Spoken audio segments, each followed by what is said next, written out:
अनेकदा वादग्रस्त वक्तव्य करणारे भाजपचे नेते रावसाहेब दानवे आपल्या एका कृतीनं पुन्हा मोठ्या वादात सापडलेत. ऐन निवडणुकीच्या धामधुमीत दानवेंच्या एका किकनं गदारोळ उडालाय. म्हणजे काय घडलंय बघूया. दानवेंची लाथ, टीकेची लाट.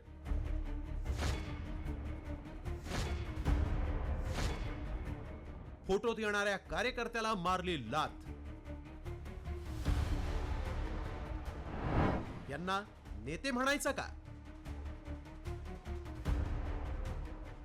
माजी केंद्रीय मंत्री आणि माजी खासदार रावसाहेब दानवे हे महाराष्ट्राच्या राजकारणातील एक प्रभावी व्यक्तिमत्व मानले जातात.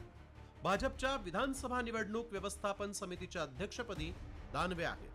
मात्र अघळपघळ बोलणारे दानवे आपल्या वादग्रस्त विधानांनी नेहमीच आतापर्यंत चर्चेत राहिले आहेत. आता पुन्हा एकदा ते चर्चेत आले ते त्यांच्या वक्तव्यानं नाही तर एका जबरदस्त किकनं.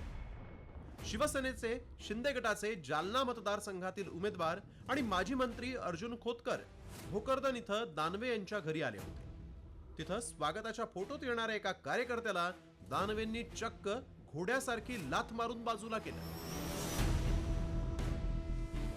ऐन निवडणुकीत भाजप नेत्यांच्या या कृत्यावर विरोधकांनी टीका केली नाही तर नवलच.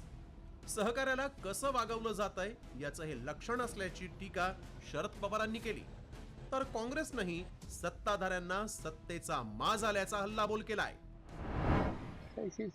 पक्षामध्ये सहकार्यांना कसं वागवलेलं असतं त्याचं लक्षण आहे. काही सांगायचं सत्तेचा माज आहे, तो माज उतरवलाच पाहिजे. कार्यकर्त्याला लाथा मारतील, ओबीसीना कुत्रा म्हणतील, मराठा थोडेसे आहेत त्यांची गरज नाही आम्हाला. मग आता यांना कोणाची गरज राहिलेली नाहीये. यांना स्वतःच्या मताने निवडून येऊ द्या आणि जनतेने सगळे महाविकास आघाडीला मतदान करा. आता दानवेंनी ज्याला लाथ मारली तोही त्यांचा खास जुना मित्र आहे, अगदी 30 वर्षांपासूनचा. त्याचं नाव आहे शेख अहमद. हा व्हिडिओ व्हायरल झाल्यावर त्यानं लगेच मित्रासाठी सारवासारव केली. रावसाहेब दानवे यांचा शर्ट गुंतलेला होता, तो काढण्यासाठी मी गेलो होतो, असं शेख अहमद यांनी स्पष्टीकरण दिलं.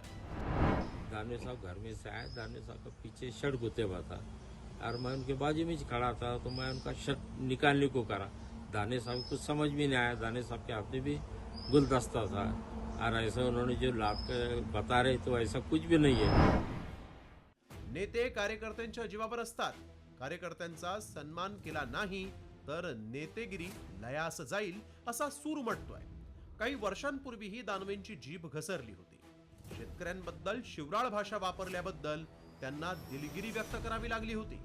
आणि आता ऐन निवडणुकीच्या धामधुमीत दानवेंच्या या किकवर विरोधकही तुटून पडणार यात तिळमात्र शंका नाही. ब्युरो रिपोर्ट, साम टीव्ही.